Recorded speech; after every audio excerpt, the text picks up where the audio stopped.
Mesdames et messieurs, bonjour ou bonsoir. Tout dépend de l'heure à laquelle vous nous suivez. Aujourd'hui, nous recevons une femme qui est décrite par certains observateurs comme engagée et pragmatique. Elle est nommée à la tête de l'arrondissement de Bakongo depuis le 19 juin dernier. Avec elle, nous ferons une belle émission, j'en suis convaincue. Et cette invitée, c'est Madame Simone Lubienga. Bonjour Madame.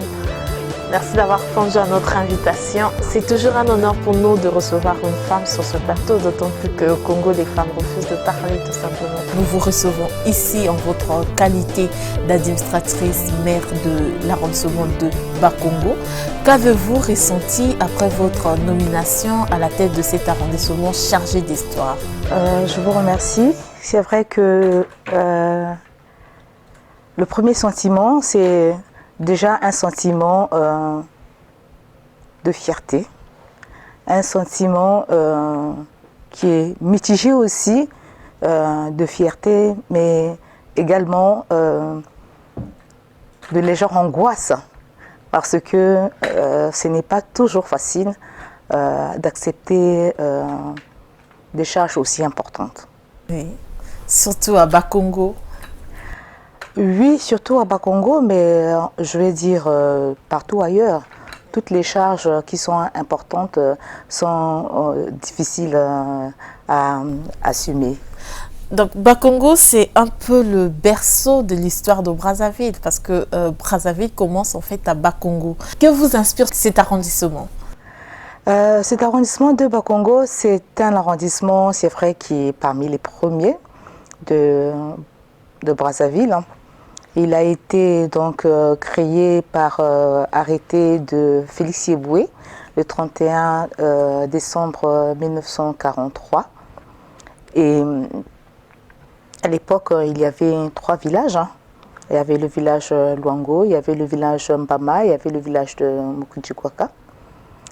Et c'est vrai que c'est un quartier qui est chargé d'histoire, parce que c'est le quartier dans lequel il y a le palais du peuple, le premier palais du premier président de la République du Congo.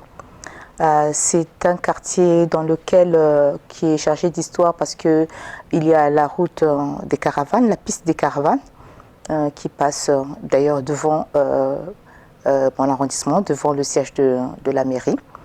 C'est le quartier dans lequel il y a eu la première maternité de Brazzaville, le collège Parfois Virgile, qui est l'une des premières maternités de Brazzaville. Le quartier de la Case de Gaulle aussi? Oui, la Case de Gaulle. Il y a la Case de Gaulle, il y a la tour d'orientation, oui. Il y a le monument de Victor Scholzet pour l'abolition de l'esclavage.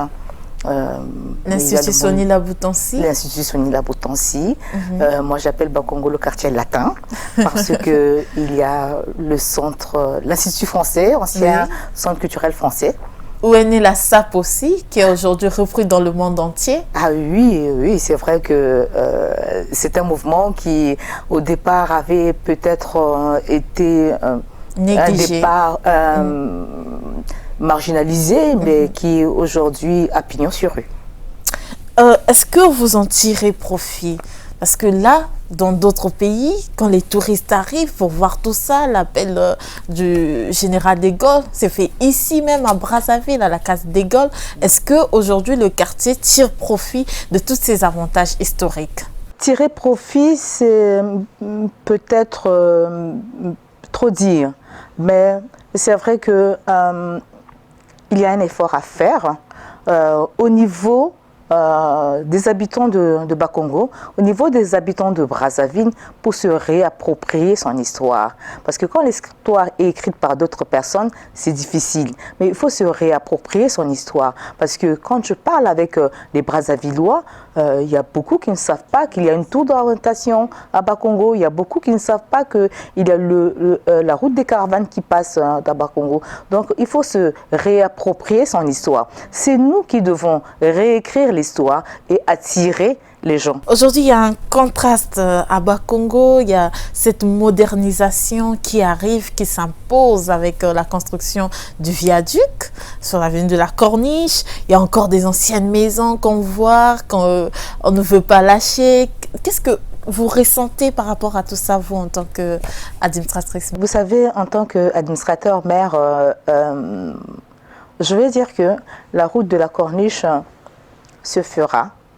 La jonction avec le viaduc qui part donc de la Luchahu, qui va faire la jonction entre Poto-Poto et Bakongo et qui va sortir de la case de Gaulle pour arriver jusqu'au pont du Douai, elle va se faire. Les habitations qui sont là, qui sont vieillissantes, de toutes les façons, je pense que la direction des grands travaux a vu avec Razel, a vu avec Aegis, qui vont construire cette route pour pouvoir dédommager les gens, pour que la route puisse se faire sans entrave et sans encombre. Je pense que ça ne pose aucun problème. Il y a aussi les femmes marchères, ces femmes extraordinaires qui ont toujours fait en sorte que les Brazzavillois ne manquent pas à manger, qui s'inquiètent aujourd'hui de leur avenir. Il faut dire que dans la construction de la route de la Corniche, la société qui va construire cette route a un programme qu'on appelle le programme PAM, le programme d'appui aux maraîchers. Et donc ces maraîchers et ces maraîchères ont déjà été pris en compte. Elles n'ont pas été laissées pour compte.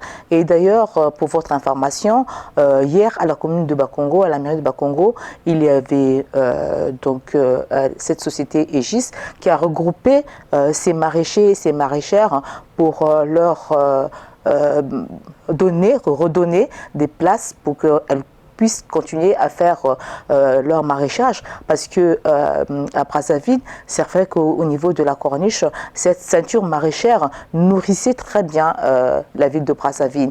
Et depuis qu'elle n'existe plus, on sent quand même qu'il y a une toute petite pénurie et que ça va se faire de toutes les façons. La semaine dernière, le ministre Mabiala et puis le ministre Mabundu étaient allés aux abords du Douai pour pouvoir relocaliser ces maraîchères vers ces zones-là pour que la ceinture maraîchère continue autour de Brazzaville, pas très loin des axes routiers, pour que les vivres frais arrivent à Brazzaville. Madame le maire, vous-même en étant femme, certainement vous connaissez le panier de la ménagère et le marché Bernard Kolela, qui aujourd'hui est le plus beau marché de Brazzaville à ce jour, avec un parking prévu.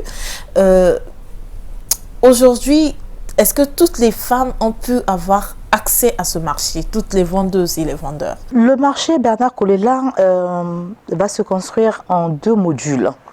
Donc le premier module, qui est le marché Bernard Kolela A, qui a été construit, il n'est pas question que tous les vendeurs et toutes les vendeuses du marché se retrouvent à ce niveau.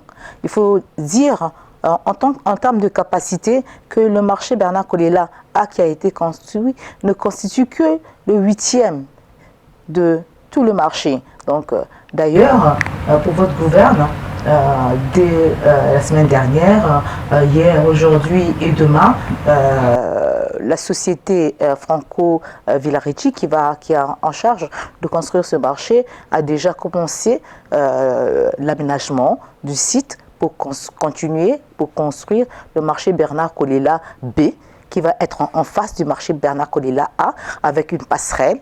Et le marché Bernard Kolela B sera 8 à 9 fois plus grand que celui qu'on a aujourd'hui. Donc il va sans dire que les vendeurs trouveront bien leur place. On a quand même remarqué qu'il y avait des frustrations. Certains ne voulaient pas vendre à l'étage, d'autres préféraient vendre au rez-de-chaussée. Est-ce qu'aujourd'hui, vous pensez que ce marché est adapté à notre culture? Le marché est adapté à notre culture. Vous savez, les habitudes sont... Les vilaines, surtout les vilaines habitudes, sont difficiles à partir.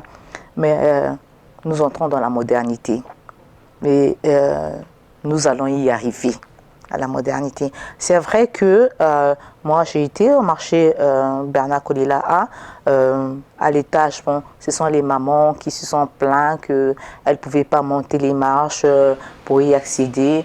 Bon, c'est vrai qu'il y a quelques petites faiblesses, notamment pour les handicapés, notamment pour le fait qu'il n'y avait pas d'entrepôt. Mais ça, ce sont des choses qui vont être rattrapées avec le marché Bernard Kolila B, où il y aura des chambres froides, il y aura des parkings, il y aura des entrepôts, il y aura des ascenseurs. Donc, tout cela va se rattraper au niveau du marché Bernard Kolila B.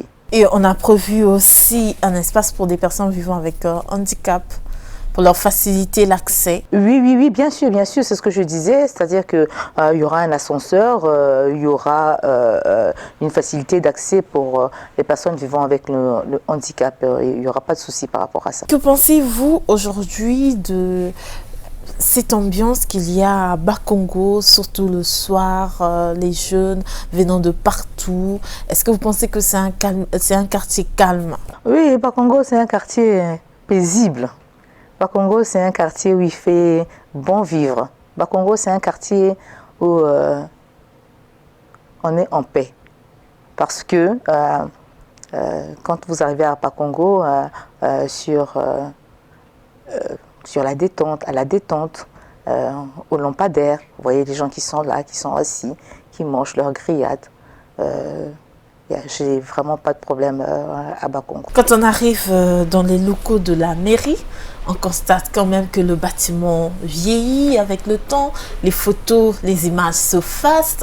Est-ce que c'est l'histoire en train de s'effacer avec ces photos? Non. À quand la réhabilitation, madame la maire? À quand la réhabilitation? C'est le nerf de la guerre.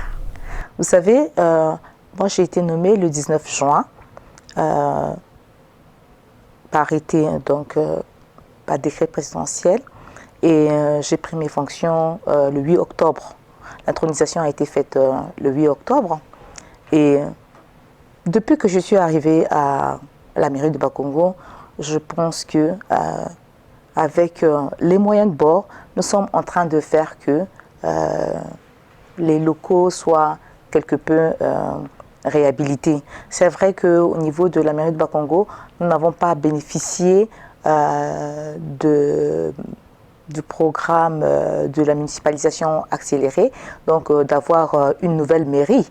Mais je pense qu'on peut faire peu avec rien, et puis beaucoup avec peu. Avec les peu de moyens que nous aurons, avec les peu de moyens que nous avons déjà commencé à faire quelques rafraîchissements, à planter des fleurs, à mettre des sanitaires, à mettre un coup de peinture.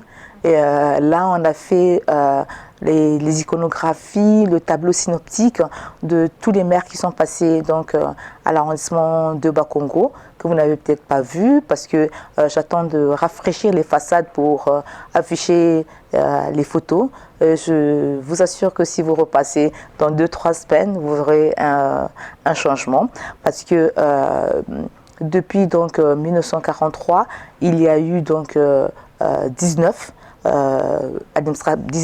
maires. Le premier, c'était Monsieur François Nyamakessi, qui lui était chef de la communauté indigène. Et puis après, il y a eu les administrateurs maires. Et donc, je suis la 20e administrateur maire de Bakongo. Je suis la première femme. Ah, est-ce que ça change lorsqu'on est une femme à la tête d'une mairie? Ça, c'est une question, je veux dire, c'est une question piège, c'est une question colle, parce que, oui, ça devrait changer. Forcément, ça devrait changer. Une femme a plus de pouvoir ou elle a plus de mal à s'imposer parmi les hommes? Ce n'est pas un problème de s'imposer, c'est un problème de faire son travail. C'est que ce soit un homme, que ce soit une femme, la personne doit savoir pourquoi elle est là, pourquoi elle a été nommée, connaître ses droits, ses devoirs, ses tâches. C'est une fonction qui est une fonction, je veux dire, on est officier d'état civil, on assure le relais gouvernemental, et donc on devrait s'approprier son rôle, ses tâches, ses droits, ses devoirs. Et en fonction de ce moment-là, on fait le travail. Il n'y a pas un officier homme, un officier femme. On fait son travail comme il devrait être fait.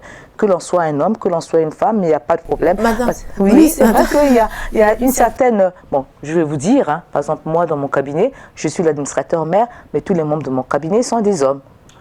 Oui, donc, je ne me sens nullement gênée lorsque et on ne vous a pas surnommé la dame de fer et tout, parce que les femmes aussi sont dures quand elles occupent des postes de responsabilité. Bon, mais je ne sais pas si on m'a surnommée la dame de fer. Vous n'êtes pas au courant. Non, non, je ne suis pas au courant. Mais écoutez, si c'est être une dame de fer pour faire avancer les choses, je pense que je serai la dame de fer pour avancer les choses. Décidément, dans toutes les mairies de Brazzaville, on a ce fameux problème de numérisation. On a un problème de numérisation.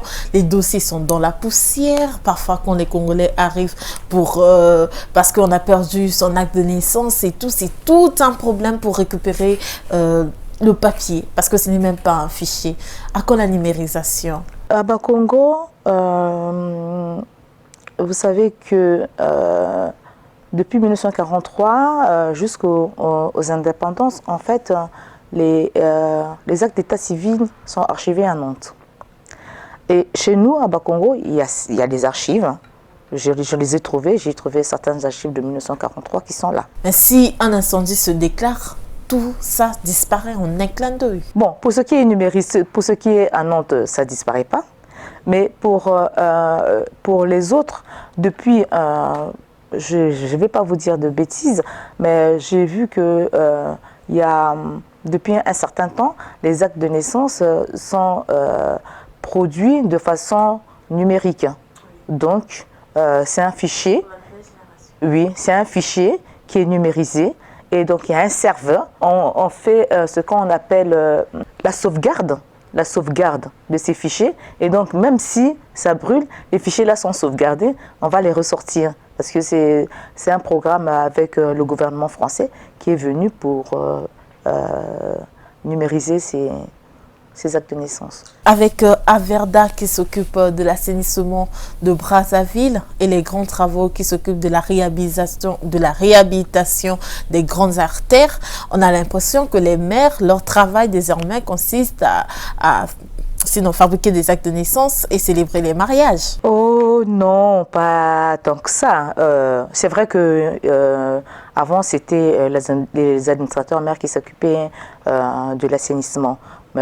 Il y a maintenant Averda, mais Averda est sur les grandes artères. Par exemple, pour l'instant, Averda n'est pas à Djiri, pour l'instant, Averda n'est pas à Makelekele, n'est pas à Madibou, Averda n'est pas à Mfilou, Averda se déploie dans les grandes artères.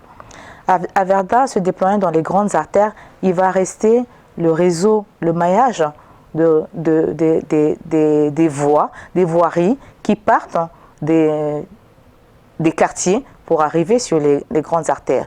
Et je ne pense pas que Averda le fera. Ça sera encore le travail des administrateurs maires pour faire l'assainissement, pour faire l'hygiène. Nous avons dans nos services, les services déconcentrés, par exemple, qui s'occupent de l'hygiène, qui s'occupent de l'urbanisme. Ces services déconcentrés vont continuer de travailler, même si Averda est là. Est-ce que vous vous sentez proche des populations de Bakongo? Oui, moi je suis proche des populations de Bakongo. Vous avez une politique de proximité pour écouter les problèmes dans des quartiers et tout? Oui, moi je suis proche de la population de Bakongo parce que après avoir été nommée, j'ai fait la ronde des 9 quartiers. À Bakongo, il y a 9 quartiers.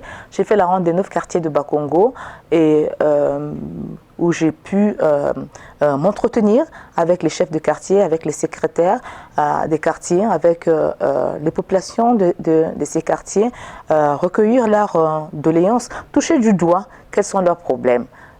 C'est vrai que on ne peut pas résoudre tous les problèmes, mais de savoir qu'il y a tel problème, on peut se projeter, on peut avoir des objectifs à court terme, à moyen terme, à long terme pour pouvoir remédier aux problèmes des populations.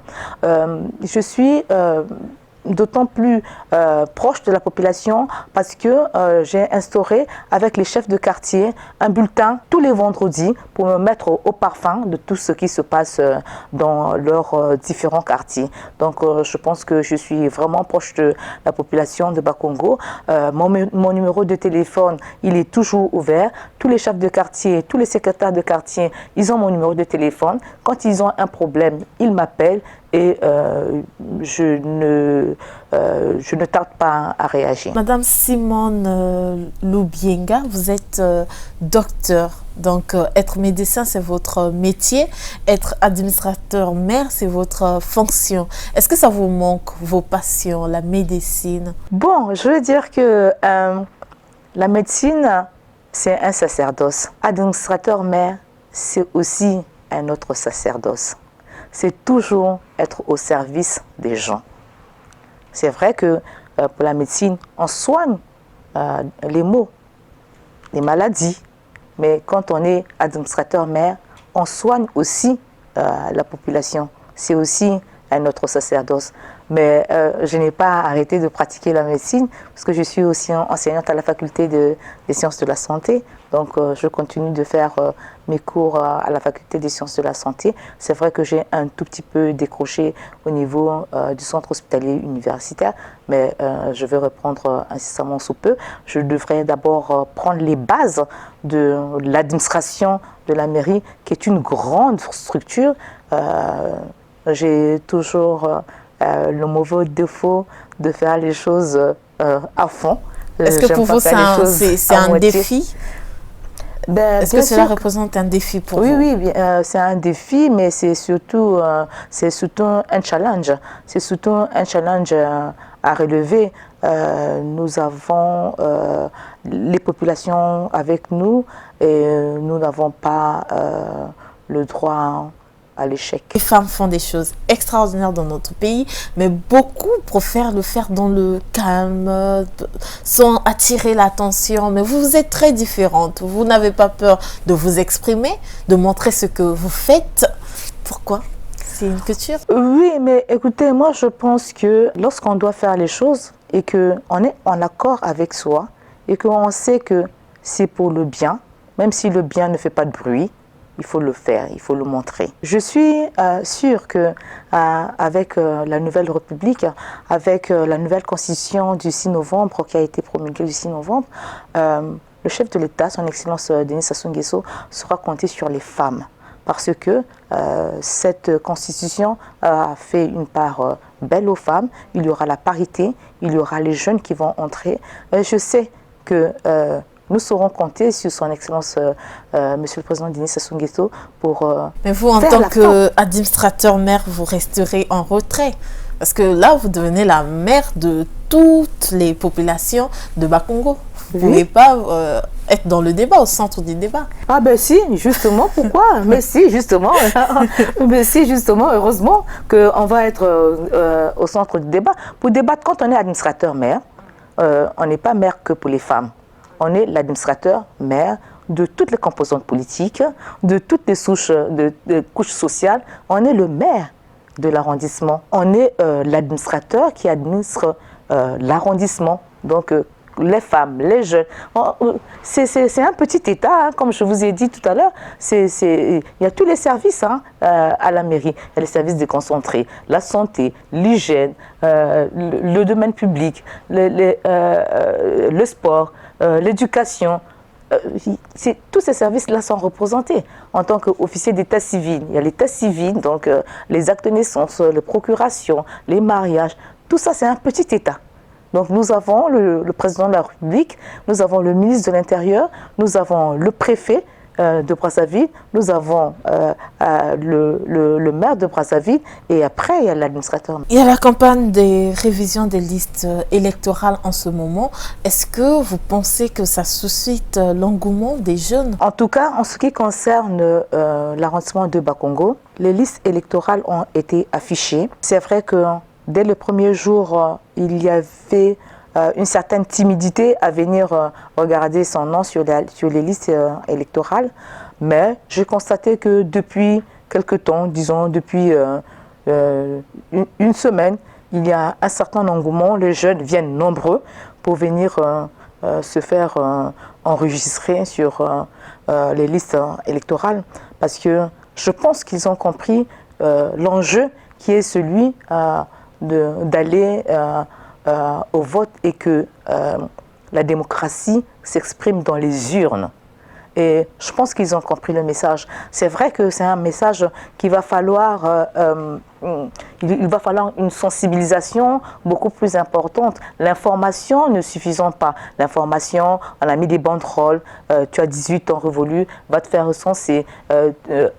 Mais ces banderoles-là ne suffisent pas. Il va falloir faire une sensibilisation, c'est-à-dire une information de proximité. Nous avons prévu aller dans les lycées, nous avons prévu aller dans les collèges, parce que pour que les jeunes qui ont 18 ans, qu'ils sachent qu'il faut qu'ils aillent se faire enregistrer pour pouvoir exprimer leur droit de vote. Pour finir, est-ce que vous avez votre mot, votre message personnel à l'endroit des populations de Bas-Congo? Le mot personnel que je veux dire aux populations de Bas-Congo, c'est celui-ci. Bas-Congo, c'est le quartier latin. Bas-Congo, c'est le quartier dans lequel le président de la République, le couple présidentiel, a sa résidence. Donc, pour moi, le challenge serait que les populations de Bas-Congo sachent qu'ils habitent dans le même quartier que le président de la République du Congo. Donc, c'est comme un peu à Paris, quand on dit que vous habitez dans le même quartier que François Hollande. Donc, ce n'est pas rien. Je veux que les populations de Bas-Congo se réapproprient le fait que Bas-Congo, c'est le quartier latin, c'est le quartier dans lequel le couple présidentiel habite, et donc on devrait faire de telle sorte que Bas-Congo soit un fleuron. Ce fleuron aussi a besoin d'eau courante, a besoin de l'électricité permanente. Est-ce que vous vous battez aussi pour ça, des problèmes sociaux? Oui, les problèmes sociaux, comme je vous ai dit tout à l'heure, l'administrateur maire fait le relais de l'action gouvernementale. Donc, en ce qui concerne le social, nous allons faire le relais gouvernemental de l'action du ministre des Affaires sociales. En ce qui concerne l'eau, l'électricité, nous allons faire le relais de l'action gouvernementale. Nous, en tant que mairie, nous n'avons pas de budget pour mettre de l'eau, pour mettre de l'électricité. Mais si dans un quartier, il y a des problèmes récurrents qui se posent, nous soulevons les problèmes de nos populations pour dire que dans ce quartier, il y a un problème récurrent de manque d'eau. Est-ce que la Société nationale de distribution d'eau ne devrait pas faire un effort pour que ce quartier soit pourvu d'eau? Madame le maire, merci d'avoir répondu à notre invitation. C'est moi qui vous remercie. Mesdames et messieurs, voilà, c'est la fin de cette émission. C'était un plaisir pour nous de produire cette émission encore une fois pour vous. Merci de votre aimable attention. Nous nous retrouvons la semaine prochaine à la même heure sur cette même chaîne. Merci, au revoir.